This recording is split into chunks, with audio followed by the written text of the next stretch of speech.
After World War II ended in 1945, the world was completely changed. Large parts of Europe and Asia were destroyed. Cities were in ruins, factories were broken, and millions of people were homeless. More than 60 million people had died in the war. Because of this, people everywhere wanted one thing above all else: peace. At first, it looked like peace was possible.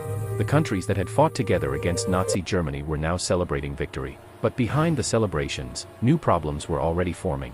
Two countries came out of World War II much stronger than the rest.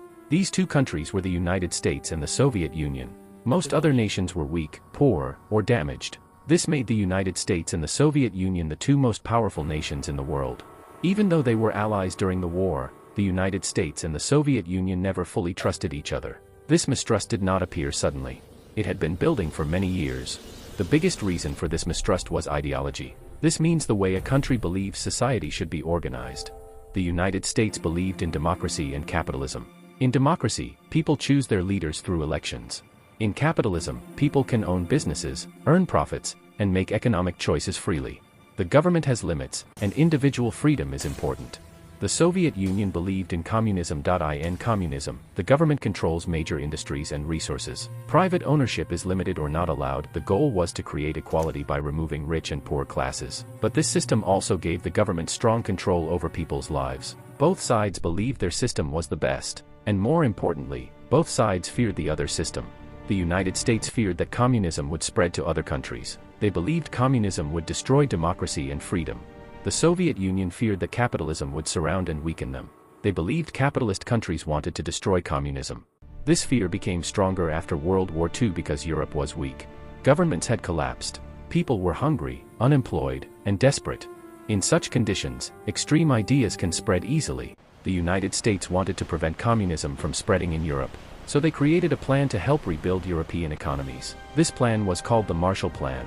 The United States offered money, food, and support to countries that accepted it. From the American point of view, this was about rebuilding and stability. But from the Soviet point of view, this looked very different.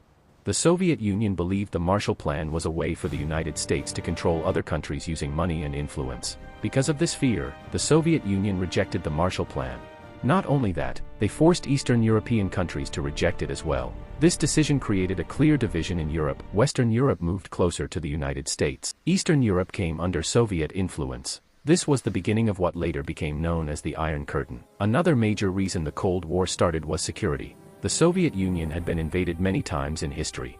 During World War II alone, millions of Soviet citizens were killed. Because of this, the Soviet Union wanted friendly governments around its borders to act as a buffer zone. So the Soviet Union supported communist governments in Eastern Europe. The United States saw this as expansion and aggression. Each side believed it was acting defensively, but each side saw the other as a threat. Meetings between leaders tried to solve these problems. But instead of trust, these meetings often increased tension.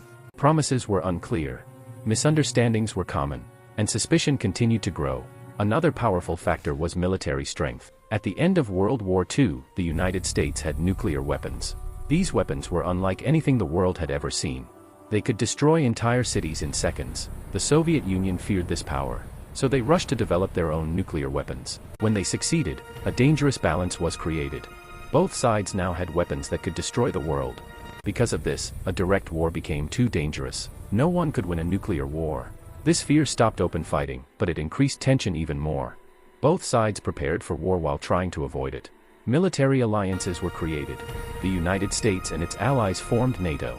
The Soviet Union and its allies formed the Warsaw Pact. These alliances divided the world into two armed camps. Propaganda became a powerful tool. Governments used media, posters, radio, and schools to show their system as good and the other as evil. Ordinary people began to fear the other side. By the late 1940s, the world was no longer united.